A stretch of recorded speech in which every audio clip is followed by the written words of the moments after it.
FNDC fait un signalement auprès de la Cour pénale internationale. Ce signalement se traduit par la publication d'une liste de ce qu'ils appellent des cerveaux de la répression des manifestations et des violences des droits de l'homme en République de Guinée. Sékou Koundounou est en direct de Genève en Suisse. Bonsoir et bonne arrivée Sékou Koundounou.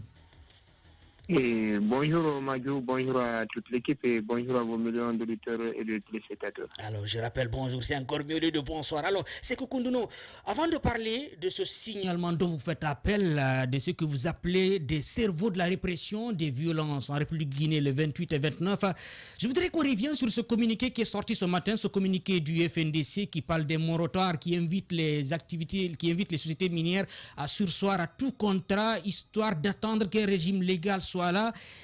D'où est partie l'initiative de sortir de ce communiqué, d'inviter les sociétés minières à ce moratoire?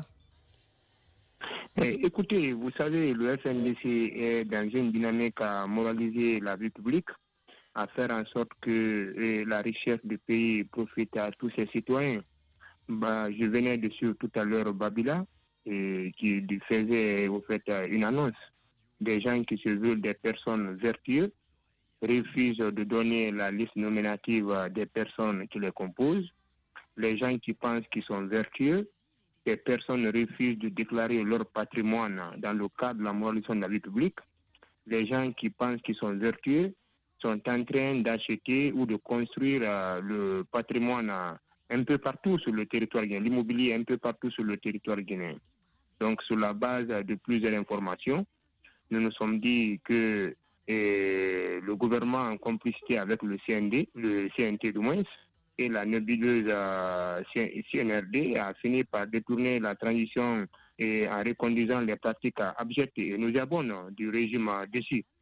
Donc, s'inscrivant dans cet ordre d'idée, nous avons jugé nécessaire qu'il était opportun et qu'une dictature étant en cours en Guinée, que les sociétés minières, que les entreprises qui ont des gros ou des grands contrats avec l'État guinéen s'abstiennent parce que c'est un régime illégal, illégitime et qui n'est plus l'aspiration du peuple guinéen. Donc les risques que ces sociétés et entreprises peuvent courir, tout engagement qu'ils prendront avec le CNRD, tout régime légal, légitime, issu des urnes qui viendra, pourrait sans doute les remettre en cause afin de faire respecter les intérêts du peuple guinéen. Allez, Alphonse Mara. Koundounou, deux questions. La première, c'est de savoir, quand vous parlez d'illégal et d'illégitime, pendant que c'est vous qui avez démarché la communauté internationale afin de légitimer ce pouvoir-là, qu'est-ce qui aujourd'hui le délégitime? Bien. Et au fait, tu poses une question assez simple et pertinente. Comme vous le savez, les régimes qui ne sont pas issus des urnes sont des régimes qui doivent bénéficier de l'assentiment et de l'accompagnement du peuple. Et sur ça, ils font asseoir leur légitimité. Dès lors qu'un régime est issu des armes, est décrié, est contesté, ce régime perd toute sa confiance et toute sa crédibilité. Et aujourd'hui, je n'ai pas à t'apprendre, Alphonse, en tant que journaliste d'investigation, il suffit de tendre le micro aux Guinéens pour qu'ils vous expliquent tout leur désespoir, leur mécontentement face au chemin que la transition guinéenne a fait. Donc, dans ce contexte actuel, les sociétés minières qui s'engagent avec l'État guinéen, les grandes entreprises qui prennent des engagements avec l'État guinéen, sont des engagements au cours d'un régime légal et issu des urnes, des engagements illégaux et qui n'obéissent à aucun principe sur les traités et conventions. Donc c'est pourquoi les sociétés intelligentes qui ont des cabinets qui les conseillent doivent faire beaucoup attention dans de telles périodes où ils prennent des engagements avec un régime qui ne reflète plus l'aspiration profonde des citoyens. C'est que Koundounou, responsable des stratégies et planification des FNDC en direct de Genève en Suisse, CAPSA. Voilà, monsieur Koundounou, ma question, moi je relève une forme d'incohérence, si vous voulez, dans cette démarche ou dans cette sortie, dans ce signalement du FNDC, et qui s'apparente même, si vous voulez, à une question, à une forme de gestion émotionnelle des choses, parce qu'on constate que ça va maintenant du berger à la bergère, tantôt on attaque le ministre de la Justice, tant que c'est Koundounou qui est dans le viseur, etc. Donc plusieurs fronts en même temps. Ce que je veux relever, n'oublions pas qu'aux dernières l'instant du régime Alpha Condé, une liste comme ça de signalement avait été envoyée à la CPI. Et sur cette liste-là figurait, entre autres, le nom du colonel Mamadi Doumbouya et celui de Bala Samoura. À la prise du pouvoir par la junte, nous avons le FNDC qui relance cette même liste-là en enlevant le nom de ces personnes sur cette liste-là. Et aujourd'hui, patatras, on voit à nouveau le FNDC parce qu'ils ne s'entendent plus avec le régime qui gère le pouvoir actuellement, parce qu'il y a ces attaques de par-ci par-là. En fin de compte, qu'est-ce qui explique ce revirement-là? Pourquoi cette incohérence? Bien. Il me semble que peut-être comme ce qui fait ce commentaire n'était pas en Guinée ou n'est pas informé des procédures que nous mettions en place pour faire notre job. Il me semble que pour un journaliste qui veut faire passer des informations crédibles et sérieuses, doit faire en sorte qu'il puisse suivre toute la ligne et l'évolution de la structure. Je m'en vais à dire que la liste que nous avons établie pendant la lutte contre le 3e mandat, où figuraient Bala Samoura, colonel Mamadi Doumbouya et le colonel Abdoulaye Keita du bataillon autonome des troupes aéroportées. Je vous rappelle encore que le 21 mars 2020, le FNDC, dans une déclaration que vous pouvez consulter maintenant sur Internet, nous avons appelé l'armée guinéenne à prendre ses responsabilités afin de nous débarquer le monarque d'alors du pays qui était Alpha Condé. Cet appel, nous l'avons réitéré encore en août 2021. En septembre, l'armée est passée à l'acte. Les principaux meneurs de ce push, nous avons jugé nécessaire pour une question de cohérence et de constance, parce que nous avons invité l'armée à prendre ses responsabilités. Ces personnes devaient être défichées et ne devraient plus paraître au fait sur notre liste pour une question de sacrifice ultime qu'ils ont apporté à la nation afin de redresser le pays qui était complètement dans un chaos systématique. Ces listes ont été compilées, transmises à la Cour pénale internationale. En fonction du principe de solidarité et au fait des questions liées à la gouvernance judiciaire, nous avons estimé après septembre que la justice guinéenne était en train de renaître de ses cendres. C'est ainsi la plainte de la CPI, on a maintenu, nos avocats ont jugé nécessaire de faire du double action judiciaire en déposant au niveau du parquet de Conakry. Sur ce point, le parquet a bien voulu analyser les éléments de preuve transmis en un premier lot, en un second lot, en un troisième lot. Après analyse sur les 92 personnalités, ils ont estimé qu'on avait suffisamment de preuves et des faisceaux de preuves contre 26 personnalités, dont M. Alpha Condé, dont ils ont engagé la saisie de leurs biens, l'interdiction de sortie du territoire et en ordonnant une information judiciaire. Cette précision, elle était capitale et importante pour les auditeurs qui nous suivent. Nous sommes dans un autre registre où le FNDC, à la veille de sa manifestation des 28 du 22 juillet 2022, a jugé nécessaire d'activer encore ce système de monitoring qui a pour objet de retracer les écrits, les audios, les vidéos, tous les actes préparatoires au fait ou complotistes qui consistent à réprimer ou à violer les questions des droits de l'homme. Ce travail, nous avons engagé avec une équipe et des experts sur des questions de droits de l'homme et de répression meurtrière. Ce travail a été fait. Il suffit de lire ce document explicatif et qui expose les exposés en termes de motivation, les noms, les 13 officiers et responsables militaires et civils qui y figurent.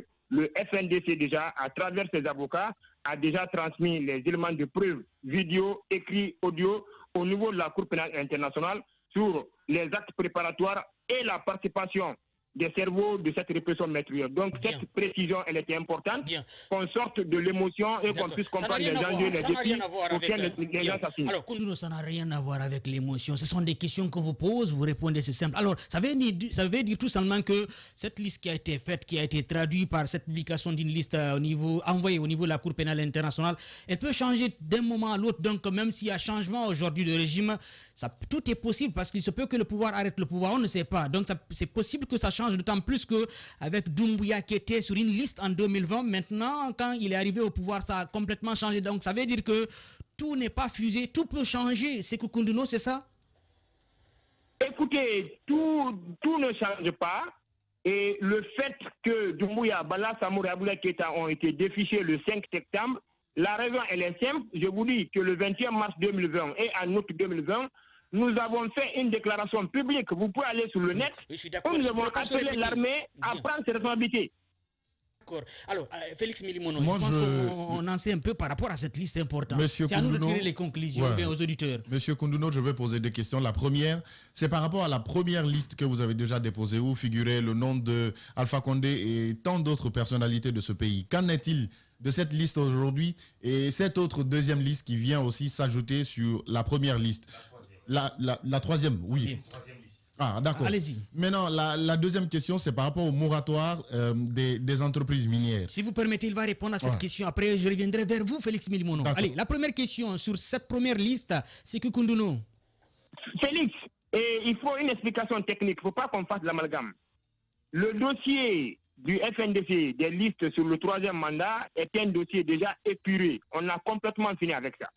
Aujourd'hui, le FNDC a gain de cause de ces listes parce qu'on a déposé 92 noms avec des preuves. Après analyse, 26 personnalités militaires, civiles ont été accusées par le parquet général.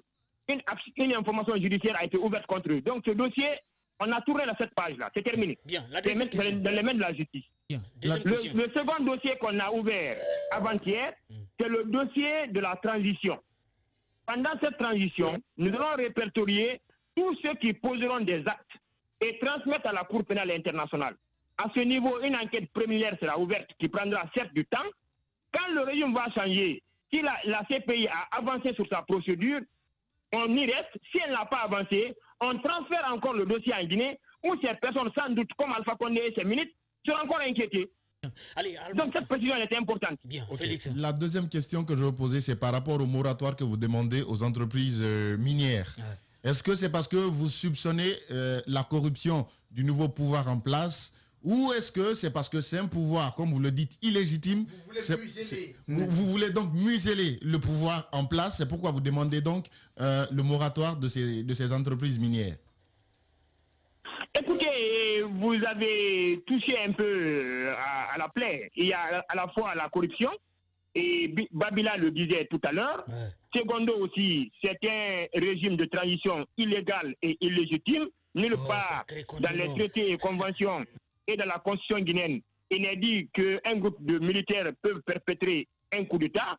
Sur la base de ces faits, nous avons jugé nécessaire que pour atteindre un cadre institutionnel légal et légitime et pour garantir et assurer les intérêts mutuels et permettre à la Guinée de déployer une diplomatie économique au service de la population, il était opportun pour ces sociétés, pour ne pas prendre de risques, de s'abstenir des engagements avec le CNRD, que ces engagements peuvent être systématiquement remis en cause par un régime légal.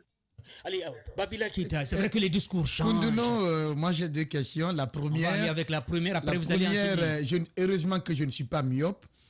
J'ai regardé la liste, la nouvelle liste acte 1, les 13 noms, sauf que très malheureusement, il y a un grand nom que je ne retrouve pas.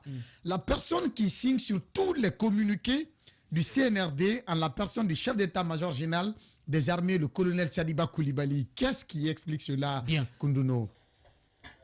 Babila, en tant que journaliste d'investigation, je pense que tu as eu un regard attentif et heureusement, c'est l'acte 1. Vous savez, il ne s'agit pas de porter des accusations contre les personnes. Il s'agit de les asseoir sur la base d'éléments de preuves irréfutables. Je parle des audios, je parle des vidéos, je parle des écrits. Les 13 noms qui figurent sur cette liste, au début, je vous informe, avant qu'on ne transmette, ils étaient au nombre de 19. Après analyse et synthèse, nous avons estimé qu'il y avait suffisamment de preuves contre les 13 et le travail de recherche a continué sur les autres. Donc, sans doute, dans les jours et semaines à venir, on t'enverra une seconde liste de acte 2 où certainement les personnes que tu penses ne pas avoir sur cette liste, on aura à cette période suffisamment d'éléments de preuve contre eux. Alors, je reviens sur la question, sur le cas de Sadiba Koulibaly. Il semble que vous êtes, que le FNDC ou bien certains acteurs de la société civile sont très proches de lui. Vous confirmez cette information? Il semble qu'il est beaucoup plus proche de vous pour une transition réussie. Écoutez, cette information, elle est fausse. Et nous sommes proches d'aucun membre du CNRD. Ça ne ressemble pas à l'éthique et à la morale du FNDC. Je vous dis, nous sommes en train de réunir les éléments de preuve. Rien n'exclut que sur la seconde liste ou sur la troisième ou la quatrième que vous ne voyez son nom. Je reviens sur la question. Il semble que lors de la première manifestation qui avait été annoncée le 23, il semble qu'il vous a appelé, vous personnellement, et il avait dissuadé le CNRD et certains responsables de ne pas mater la manifestation. Heureusement, la manifestation avait été reportée. Vous confirmez, Koundouno? Je n'ai pas honnêtement cette information. Allez, deuxième question. D'accord, peut-être toujours, nous apprenons également que le colonel Saliba, parce que toutes les fois que vous avez dénoncé le CNRD, vous dites que les éléments qui ne veulent pas sentir le FNDC du côté de... Il y a des éléments, je ne sais pas comment vous les avez qualifiés. La nébuleuse. La nébuleuse, en tout cas. La partie toxique, exactement, c'est l'expression du CNRD. Il paraîtrait que le colonel Saliba se dissocie de cette partie toxique et qu'il entretiendrait en tout cas de très bons rapports avec vous et que c'est à cause de cela, justement, qu'il n'a pas retrouvé son nom sur la liste. Oui, honnêtement, cette information, je ne l'ai pas. Vous savez, pour ceux qui me connaissent, moi, je suis intraitable. Je n'ai pas d'état d'âme dans la défense des principes démocratiques et de l'homme. Pour ceux qui me connaissent et ceux qui m'ont pratiqué. Donc, honnêtement, cette information, peut-être vous l'avez, mais honnêtement, moi, je ne l'ai pas. Alors, toujours dans la lancée, oui, Babila, voilà, vous pas long parce qu'il y a d'autres qui attendent. D'accord, la première liste sur laquelle figure le nom de l'ancien président Alpha Condé, aujourd'hui, on parle de la saisie des biens, alors que cela n'est nullement mentionné dans le code de procédure pénale. L'autre aspect également qu'il faut évoquer, ça c'est par rapport au crime de sang. L'expression crime de sang n'est nullement mentionnée dans le code de procédure pénale ni dans le code pénal. Comment trouvez-vous cela aujourd'hui? Est-ce que pensez-vous que ce dossier va connaître vraiment un aboutissement à votre satisfaction? Bien. Babila, je te crois très intelligent. Tu sais, il y a des expressions qui sont dédiées au monde de la société civile. Crime de sang, c'est une dénomination que nous, on utilise en tant qu'activistes pour attirer l'attention des gens sur des crimes qui sont commis. Je pense bien si ça n'existe pas dans le code de procédure pénale et dans le code pénal, ça c'est un autre débat qu'il faut poser au parquet général. Et les biens d'Alpha Condé ont été saisis, interdiction de sortie du pays des dignitaires. Cette question ne relève pas de notre compétence, ça relève de la compétence du parquet général à laquelle il faille poser de telles questions. Mais honnêtement, je veux que toi tu comprennes. Il y a de ces jargons comme la partie toxique, comme crime de sang, sont des jargons qui sont appropriés et spécifiques au monde de la société civile. Avant de revenir vers CAPSA, Sékou Koundouno, cette liste, quelles sont les chances d'une réussite, que vos revendications soient prises en compte? D'autant plus qu'on avait vu la première liste, mais jusqu'à présent, la CPI n'a rien fait. Écoutez, elles sont immenses. Je ne veux même pas que vous fassiez de l'amalgame. Comment ça fonctionne, la CPI? La CPI agit quand il n'y a pas de volonté au niveau des juridictions nationales de dire le droit. Quand on a porté ces accusations contre le régime d'Alpha Condé au niveau de la CPI, la CPI, à travers la procureure Fatou Bensouda, a ouvert une enquête préliminaire sur le dossier guinéen. Entre-temps, il y a eu le coup d'État. Nos avocats ont jugé nécessaire de faire de double action judiciaire, maintenir la plainte au niveau de la CPI, mais encore déposer les mêmes requêtes au niveau des tribunaux guinéens. Entre-temps, le parquet général a pris en compte nos préoccupations. Ils ont dit que sur les 92 noms, que 26 plus Alpha Condé étaient bel et bien coupables des crimes qui ont eu lieu pendant le compte de troisième mandat. Donc, en tout état de cause, ce premier travail a prospéré parce que la justice a pris à bras le corps le dossier et a ouvert une information judiciaire. Bien. Allez, on enchaîne avec vous, Caps. Voilà, Sékou Koundouno, moi je reviens encore avec cette liste. Il ne faut pas oublier quelque chose. Aujourd'hui, il y a la crédibilité du FNDC qui est en jeu par rapport à ça, parce que ce que ça ressort, c'est qu'on voit le FNDC agir en fonction des menaces ou des décisions qui sont prises contre elle et contre lui plutôt. Maintenant, la deuxième question, M. Koundouno, à votre niveau, c'est de savoir, aujourd'hui, on a vu le procureur, le ministre garde des Sceaux, Charles Wright, qui demande, qui lance une information, qui demande des poursuites judiciaires, notamment contre vous, qui êtes à la tête, qui êtes responsable au niveau du FNDC pour diffamation, etc. Quelle est votre réponse vis-à-vis de cette poursuite? Est-ce que vous pensez que c'est vraiment motivé? Et comme sur la première, je puis vous le rassurer, peut-être certains d'entre vous nous ont fréquentés. Le FNDC fait un travail formidable et remarquable dans la quête de la documentation. On ne s'amuse pas avec. Notre crédibilité y dépend. Il suffit d'aller à l'international pour rencontrer les partenaires et les écouter, ce qu'ils disent de nous, ce qu'ils pensent de nous. Nous ne sommes pas seulement connus ou fréquentés en Guinée, nous avons des amis et des partenaires un peu partout dans le monde. On ne s'amuse pas avec ça. Si vous voulez, approchez-vous de moi, je vous mettrai à disposition certains éléments d'ordre confidentiel que vous les gardez. Vous verrez que c'est des preuves audio, vidéo, écrites, irréfutables, même des documents confidentiels de commandement militaire pour cette répression, on l'a. Qui a donné l'ordre, qui a instruit, qui a dit aux unités de se bouger, qui a fait passer le message radio. On ne parle pas parce qu'on a envie de parler. Donc je vais sur cette question. Justement, sauf qu'à ce niveau, aucun militaire, aucune unité ne doit agir de façon opérationnelle sans l'instruction du chef d'état-major général des armées. Bien. Écoutez, nous sommes dans un régime d'exception où les gens sont dans les fonctions, mais ils ne l'exercent pas. Koundouno, on aimerait bien pouvoir gober ça sous Alpha, mais on vous parle de Sadiba Koulibaly, chef d'état-major général des armées et un des hommes forts du CNRD. Quand vous dites qu'il occupe un poste dont il ne dirige pas véritablement, ça c'est incompréhensible. L'interdiction de leur manifestation, c'est communiqué d'interdiction. Oui. Bien. Babila, et je me reprends, je dis nous sommes dans un régime d'exception. Vous avez des remarques pertinentes. Il y a aussi ce que la réalité vaut. Je vous dis, nous détenons des éléments. Nous estimons à date les 13 personnes qui figurent. On a suffisamment d'éléments contre eux. Et la personne que vous citez, nous n'avons pas d'éléments matériels irréfutables que nous puissions pour l'instant transmettre. Pour l'instant. Alors, revenons sur cette plainte du ministre de la Justice, Charles-Alphonse White, qui porte plainte contre vous et certains responsables du FNDC. Comment avez-vous accueilli cette plainte? D'autant plus que c'est vrai que vous n'êtes pas là, mais il y a certains responsables qui sont là. Écoutez, je l'ai pris pour un feuilleton théâtral, pour de la comédie, de l'amusement. Peut-être il s'ennuie beaucoup dans son bureau à la chancellerie. Il a envie peut-être d'attirer l'attention des médias sur lui. C'est comme ça que je l'ai pris, honnêtement. Vous n'êtes pas ébranlé par la plainte? J'ai dit je l'ai pris pour un feuilleton théâtral. Il s'ennuie beaucoup dans son bureau là-bas. Peut-être il n'a pas de réforme à apporter dans le secteur judiciaire. Il faut qu'il attire un peu l'attention de vous, les médias, sur lui. C'est comme ça que je l'ai pris. Si vous parlez de théâtre, qu'est-ce qui vous empêcherait maintenant de rentrer au pays? Parce que si vous rentrez au pays, certainement ils vont vous arrêter et vous poursuivre, d'autant plus que la plainte est là. Mais Madjou, c'est pas lié à ça. Ça fait au moins 2 mois, je vous dis que la coordination m'a mandaté de coordonner les opérations du côté de l'Hexagone. C'est pas lié à ça, il ne faut pas faire l'amalgame. Et j'imagine qu'après après ce déplacement vers l'Hexagone, vous comptez revenir au pays? Dès que je reçois un mandat de la coordination, j'y serai. Je ne suis pas à mon domicile ici là. Bien, allez, Félix Milimono. Voilà, sacré Koundouno. L'autre information aussi, c'est par rapport justement à la sortie de Charles Roy qui demande que la dissolution des associations qui n'ont pas de statut juridique, y compris le FNDC. Quelle est votre réaction par rapport à cela? Et je vais répondre sur 2 facettes.